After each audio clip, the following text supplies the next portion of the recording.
Iraq has announced the end of its war against Islamic State after declaring victory over the jihadist group. Prime Minister Haider al Abadi said the country's armed forces were in complete control of the Iraqi-Syrian border, which contained the last few areas held by IS. It comes 2 days after Russia said its mission supporting the Syrian regime to oust its jihadists had been accomplished. Mr. Abadi told the conference in Bagad Our forces are in complete control of the Iraqi-Syrian border, and I therefore announce the end of the war against IS.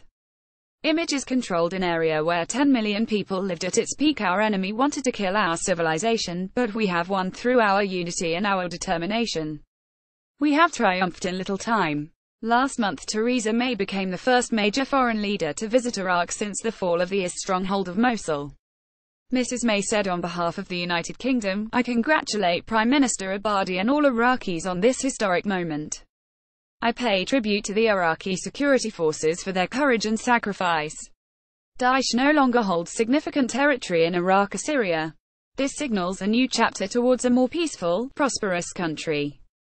I am proud that the UK, as a leading member of the global coalition, has stood shoulder to shoulder with Iraq to help them open that chapter. I saw the effects of this firsthand when I visited last week."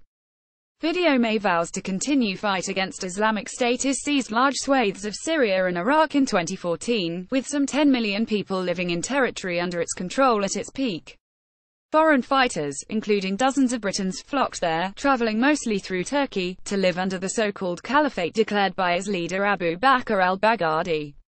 The jihadist group carried out a campaign of terror in the region, including beheadings, hangings, public floggings, and the torture of prisoners.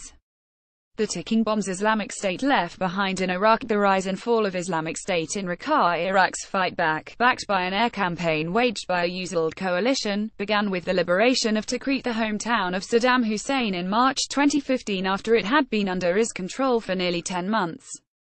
Video Mosul. After IS, the Al-Nuri Mosque is lost. Iraq's second city of Mosul in July this year, and its de facto capital of Raqqa in northern Syria in November.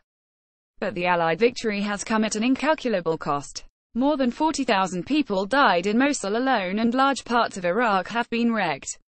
In a statement on Twitter, the IS coalition said congratulations to the government of Iraq and the Iraqi security forces on the liberation of all Daesh-held populated areas in Iraq.